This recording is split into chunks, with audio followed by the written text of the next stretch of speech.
Today we're going to talk about a pond. A pond is a freshwater ecosystem, and just talk a little bit about them as we draw a pond, okay?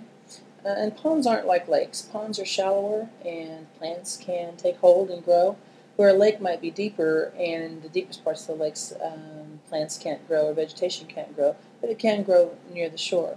Some lakes are so big that they actually have their own waves and kind of look like the ocean when you're near them. But ponds are different. Ponds are a small, sort of self-contained ecosystem, and they can last 100 years. A pond, if left alone, will eventually become land. It'll eventually become filled with dirt and debris and fill up. But during its lifespan, it can support a whole bunch of different wildlife. So we're just going to start in and draw a shape that's going to be a pond. And you see ponds on farms. You see ponds in wooded areas. Plants and animals just love them. Okay, so I've just got a shape here, and it can be any shape that you want to get started with here. But as we start looking, the very beginning, let's talk about some stages of succession in the lifespan of a pond. And in the first stage, a pond begins to develop plants as seeds come in with birds and land animals, and we call these the pond pioneers. Okay, so some plants and vegetation begins to grow in certain areas of the pond, and these areas sort of grow up. You might have some little lily pads in certain areas, okay? Now, as more and more creatures sort of visit the pond, start to live there, debris on the bottom increases, and pondweed and other sort of vegetation can grow in those areas, and it'll grow all along the bottom. And if you've ever fished in a pond and gotten a bunch of stuff on your hook, you know what I'm talking about. Around the edges of the pond, this is where we start to grow some sort of cattails, plants that skirt the pond. These grow and die and build up layers of decay in the bottom of the pond, and over the years, it's just a little more vegetation. Now, let's go ahead and have some landscape around here. Let's say the pond is sort of here on top of a hill, and beyond there is another hill. Beyond there is another hill. Let's say that this pond sort of lives in a tall grass prairie biome where there's lots of grass, a few trees, mostly grass and switchgrass growing along.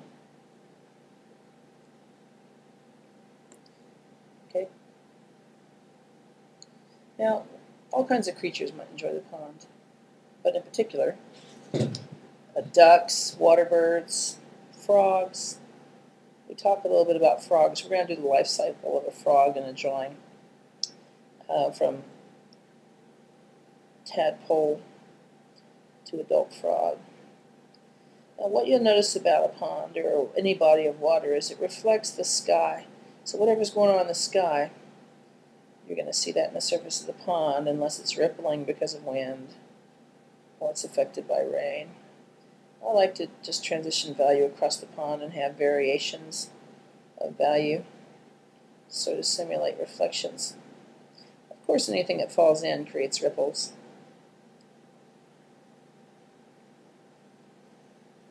I'm going here and add a little color.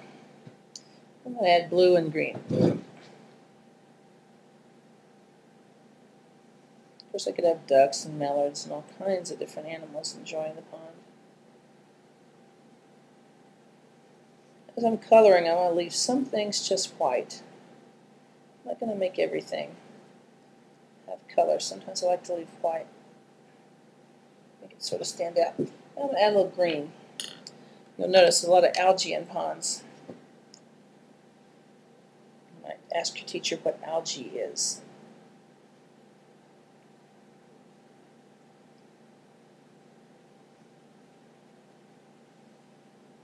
It's green, so it derives its energy from photosynthesis like leaves on a plant do. So its influence in the pond Might make the pond look a little green. Not every pond you want to step in. Now let's add a little color back here. Let's get a little more soft green and go and sort of add some green to the landscape here.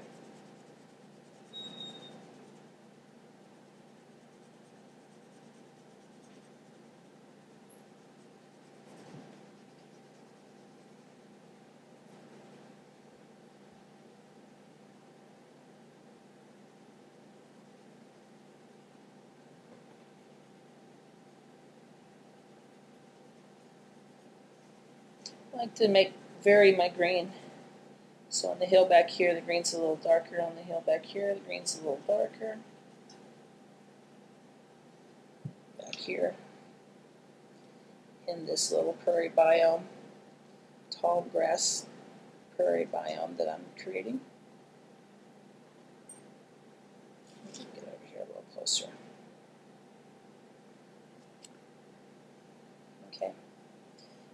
When you're doing this, you can always put lots of blades of grass in. Now, if you do that,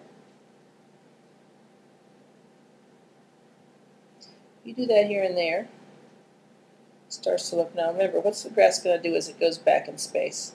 If the grass is this tall here, should it stay this tall all the way back to here? Things seem to get smaller, right? And the eye makes it look like it's getting smaller. So as you go back, blades of grass get smaller and smaller, and you can just sort of express them with color.